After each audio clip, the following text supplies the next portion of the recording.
We are pleased to welcome Barbara Harper, who is an internationally recognized expert on waterbirth and gentle birth, a published author who founded Waterbirth International in 1987, with one goal in mind: to ensure that waterbirth is an available option for all women. During the past 4 decades, Barbara has worked as an obstetric and pediatric nurse, midwife, midwifery instructor, childbirth educator, doula and doula trainer, and has used her vast experience to develop unique seminars, which she teaches within hospitals, nursing schools, midwifery and medical schools, and community groups worldwide. She was recognized in 2002 by Lamaze International for her contributions in promoting normal birth on an international level. Her best-selling book and DVD, Gentle Birth Choices, has been translated into 9 languages, including a 2016 Mandarin Chinese edition. She is working on 2 new books, The Essential Guide to Waterbirth and The Wisdom of Gentle Birth. Best known for her waterbirth certification courses, Barbara has dedicated her life to changing the way we welcome babies into the world. She is the mother of 3 adult children, 2 of whom were born at home in water, and grandmother of 2 boys. She lives in Boca Raton, Florida, where she is active in the community as a midwifery and doula mentor and bliss-born birth hypnosis teacher. Welcome. Thank you so much, Barbara Harper, to introduce us to the 5 essential waterbirth lessons. Thank you. The previous 3 lectures and sharing were so inspiring, and I must say that all 3 of you did just a remarkable job. I'm going to go ahead and share, bring up the presentation. And what I'm sharing with you today is lessons that we all have learned after 40 years of clinical practice and research. And I must also mention that it was in 1982, so 42 years ago, that I met Dr. Thomas Fernie at the University of California, Santa Barbara, and had my very first rebirthing experience during his lecture. And he picked on me during the experience, and that's what brought me to APA all those years ago, 42 years ago. So hello to all my friends in the audience as well. So hang on one second. Yes, and we don't have time, of course, for this with all the certifications and things, but I was attending a birth on Monday, Tuesday, and Wednesday. It was a 3-day birth, and I did all those things to bring up the oxytocin levels and really get the labor going. And I just want to remind us how full of potential water is, and everything originated in the water and everything is supported by water. So I always ask this question: how can we increase the normalcy of birth? And there's many things that we can do. We can increase the oxytocin levels. We can de-stress the mothers and work with her prenatally, midwifery. But my answer is just add water during the labor and birth experience. So where is waterbirth today? Waterbirth has been reported in hospitals in 120 countries.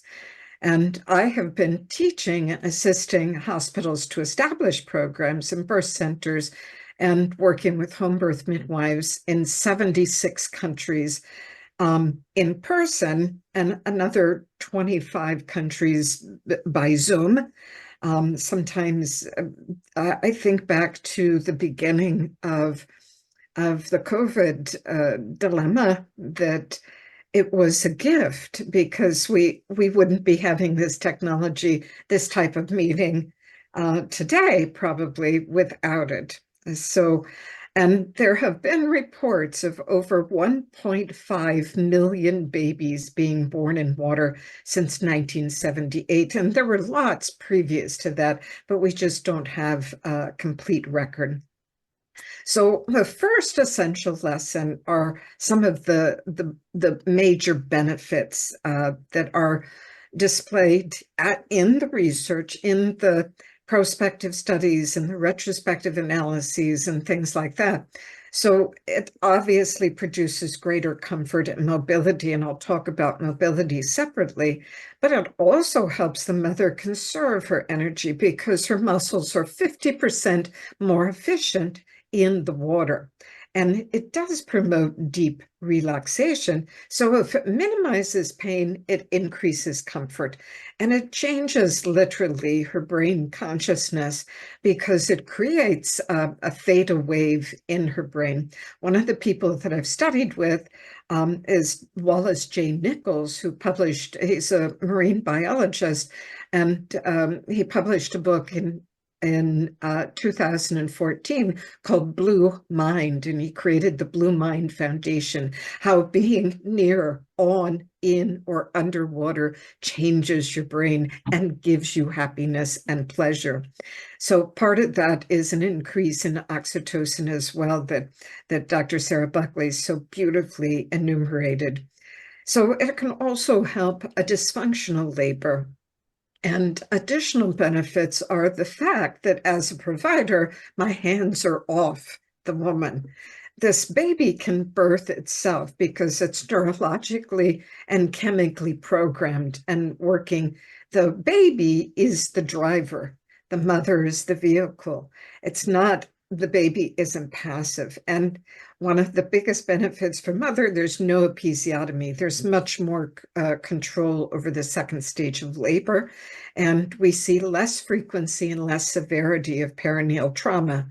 And that also involves, it's not just the water, it's the position that she chooses, it's the style of pushing, of releasing her baby, and it's patience with the baby's head is out. No one is grabbing the baby and pulling and delivering the baby. And immediate and uninterrupted skin-to-skin contact in what I call the sanctuary. Niels Bergman calls it the habitat. The habitat to grow a fetus is the womb. The habitat to grow a newborn is the sanctuary, skin-to-skin.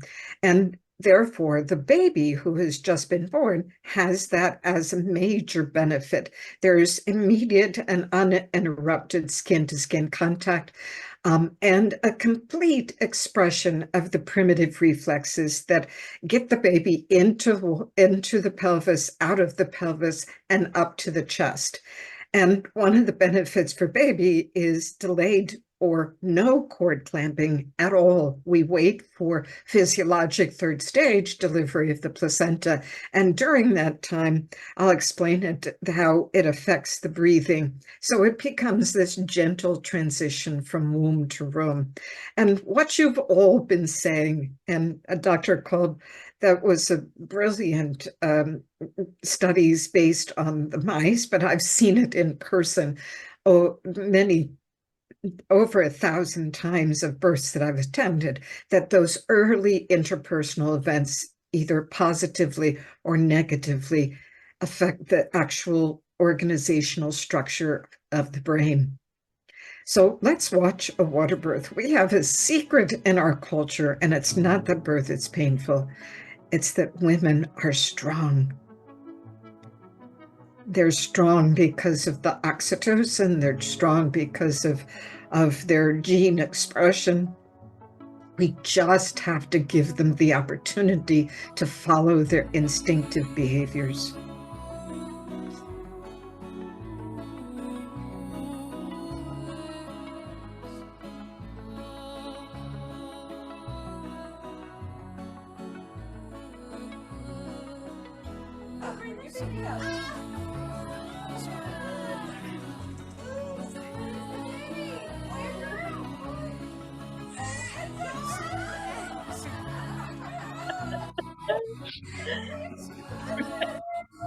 It's a girl.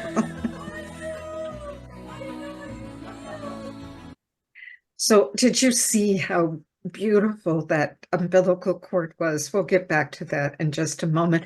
That was in a major teaching hospital just outside of New York City. The Morristown Medical Center has a 40% rate of water birth there because they embrace midwives. There's many midwifery practices there, and it's a teaching hospital, so the residents all get to see water births. Current hospital inclusion criteria is the mother is pregnant with one baby. That baby is in a head down or vertex position. She's completed 36 weeks of gestation, so baby's in the 37th week.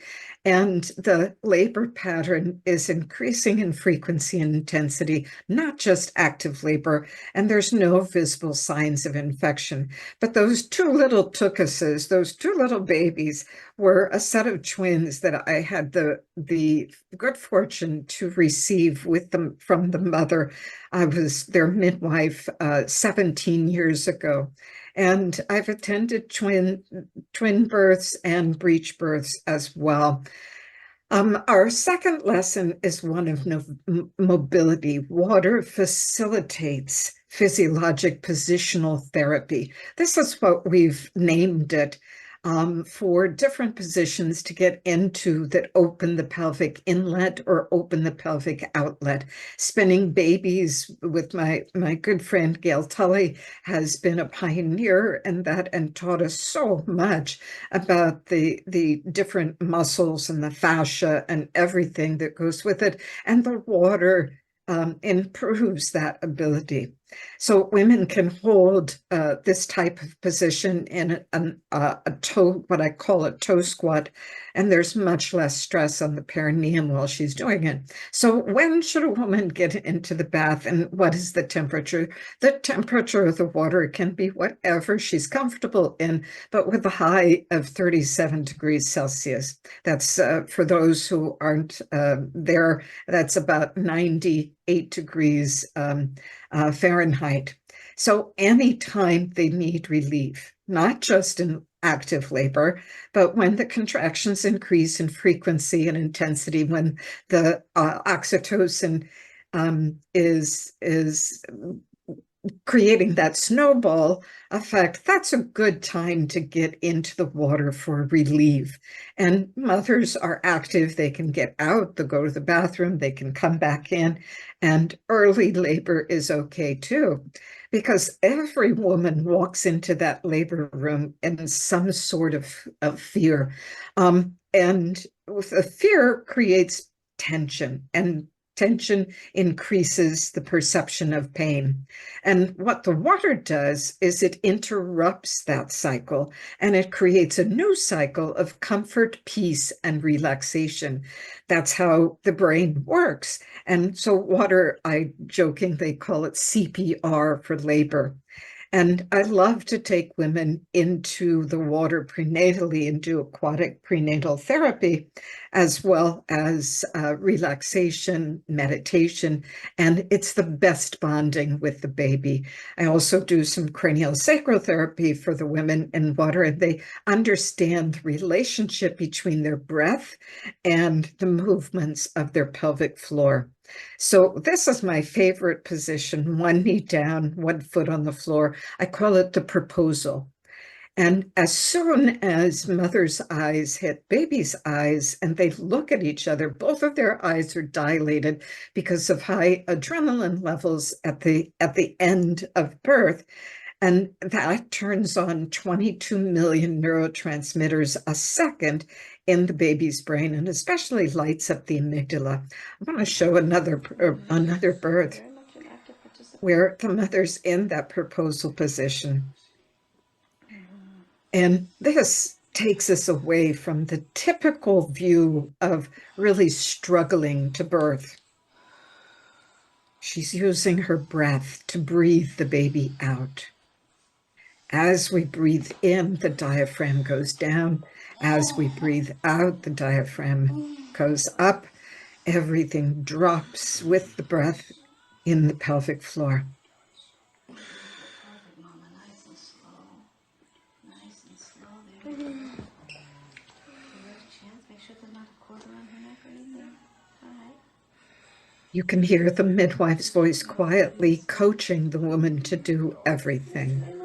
She's kicking off for you to come up. Is she okay? Yeah, bring her face up. Look at her. She's actually getting herself up. Look at that. She actually swam. Yes, we You'll see contralateral movements. You'll see eyes open. That's a good baby neurologically. And it takes a moment to cry.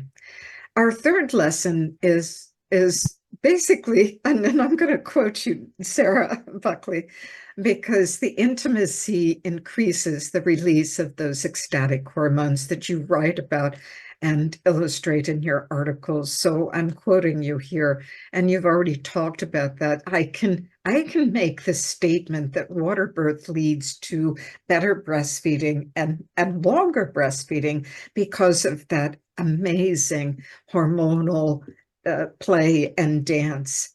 So what do? If we sit back and we pay attention. I call it masterly inactivity. We observe quietly. We support our primal instinctive behaviors. We minimize any distractions. We keep the room quiet. And yes, we can suggest a position change to open a pelvic outlet, or we can do procedures that involve hands-on with rebosos in the water or out of the water. And we can sing with the woman if she's making low sounds. Oh, babies love that because it vibrates the pelvis.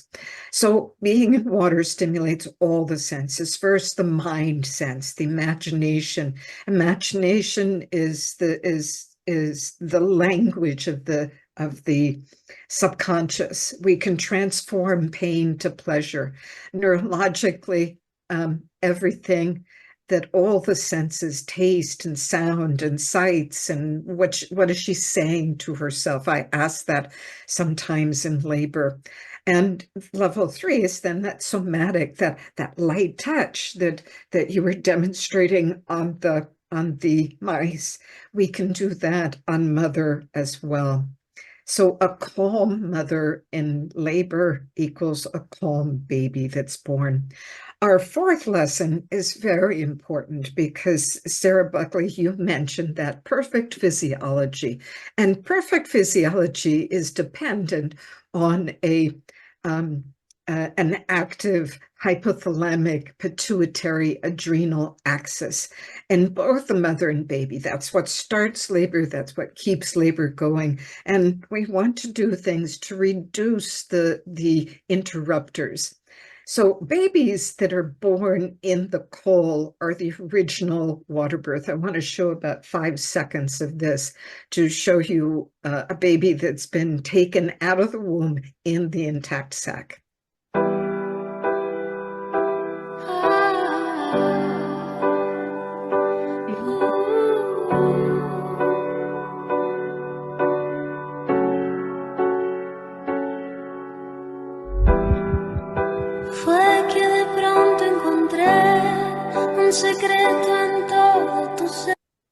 So if we had time, I would show you the whole thing. But if you want a copy, just send me a message and I'll send you a copy of that, because I do show that to doctors and midwives. And the whole film is less than a minute.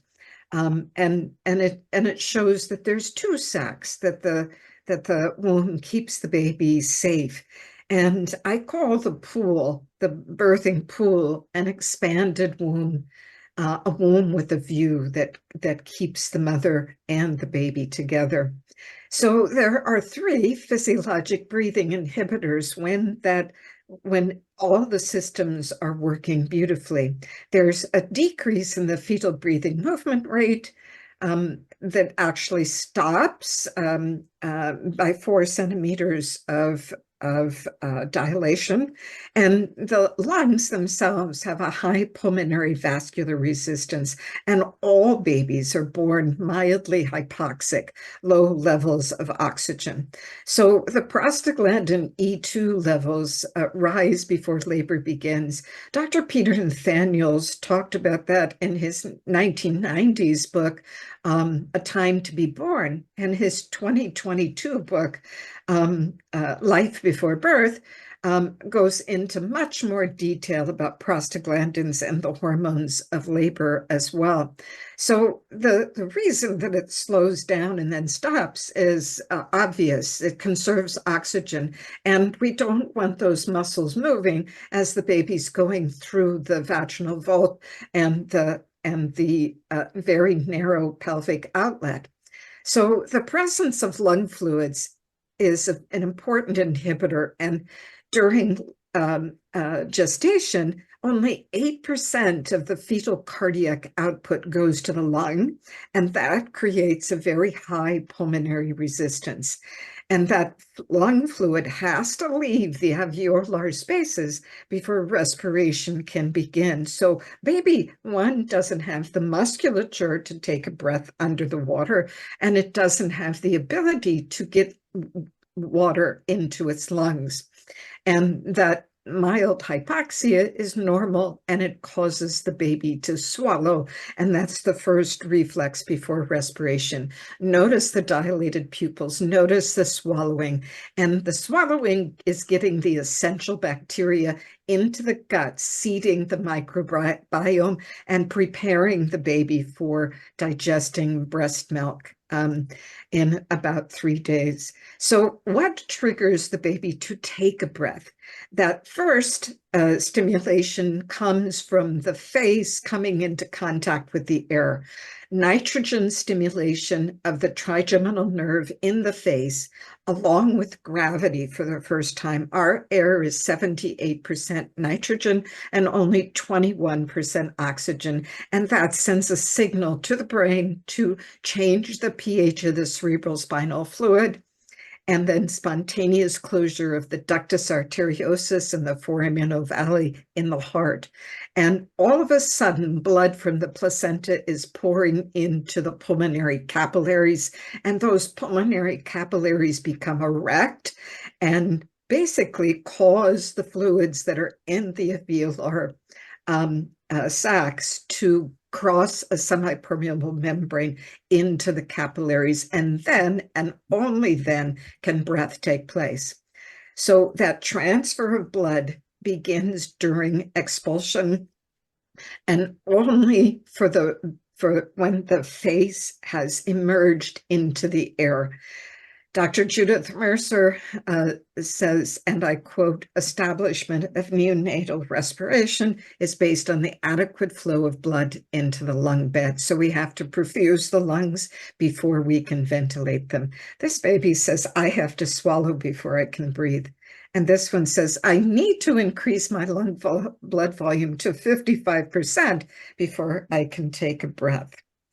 And this one says, "Look, please respect my abilities. I'm a very intelligent human being, and I know exactly what to do. And my transition from womb to room has to be in my own way. Don't jump on me and suction and stimulate and put a hat on me or wrap me in a blanket or clamp my cord."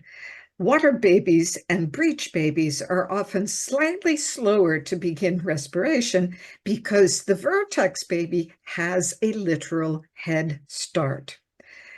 The last lesson is lesson 5. I'm going to take just a few more seconds here.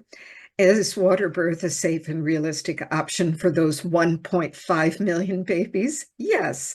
I already said that the baby's the driver, those powerful ejectile forces of the uterus, which push down in second stage at a force of 44 kilos of pressure, 90 pounds of pressure. And the neural programming of the baby with the reflexes, with the ability to birth itself.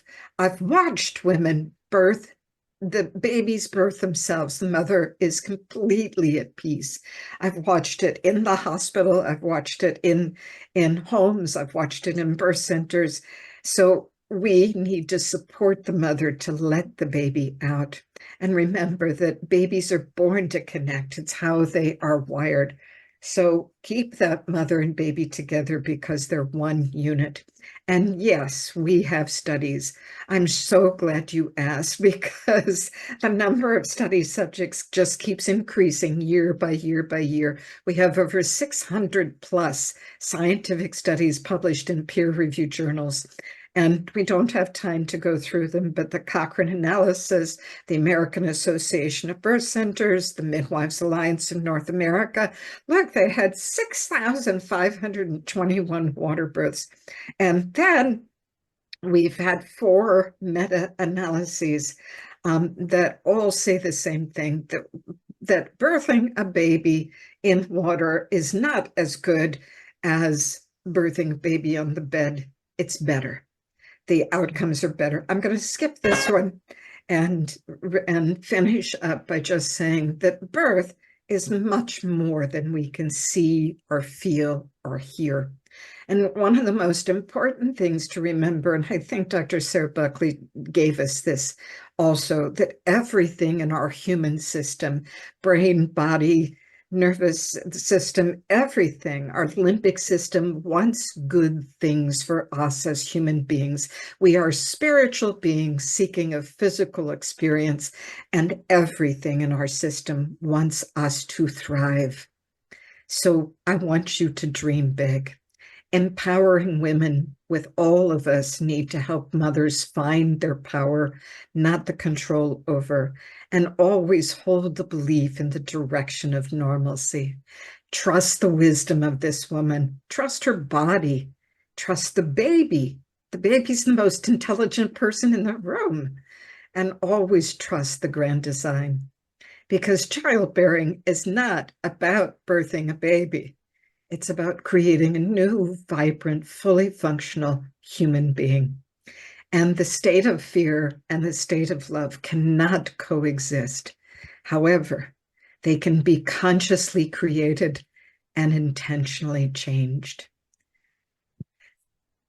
So deep breath. And yes, I've been to the Amazon, where the legend is babies have been born in the Amazon for millennia. This baby thinks that water birth is great, and I have to agree. Thank you so much for your kind attention and the ability to share this message with you. Wow. We are speechless. Thank you for your amazing presentation. It's so inspiring. And I believe that you have an answer to all our questions because you have been behind the mantle with all these videos and feeling the essence of birth with you. So thank you for that. I see that Sarah Berkeley sang. I just read that very quickly. I love you too. So, and interesting, I will be in Calgary April 11th and 12th, or yes, 11, 12, and 13. And I'm giving a 2-day seminar on water birth at the midwifery school there. So we'll relay the information, can be sure. With a midwife. We're a bit far, but so many people go to Calgary. Thank you for that. We have a question from Vanessa. My mother is a retired NICU nurse. I want to water birth, but she's doubting me. What can I say to reassure her? Well, if you want to write to me, I'll send you a slightly larger presentation on the essentials of water birth, and it seems to be in a much slower pace. It seems to be worthwhile to share that. And I have copies of all 600 plus studies. So any study that you want, I'm happy to share with you as well. And we can add to Vanessa that the oldest presentation will be available for 1 week for free on our website. So she can invite her to already see what you just say today. And speaking from experience, for my second child, we had a water birth. And as soon as I got into the warm water, all my muscles just released. There was no pain. There was just a beautiful flow up to the birth. And so I highly recommend it. And our baby came into the bag. So it was As well. Into the bag. Well, a few weeks ago, I attended the microbirth conference, and that's a question that I get often. Does the water affect the baby's microbiome? And I have to say, yes, it actually makes it better because the mother's microbial or her microbiota are in the pool itself.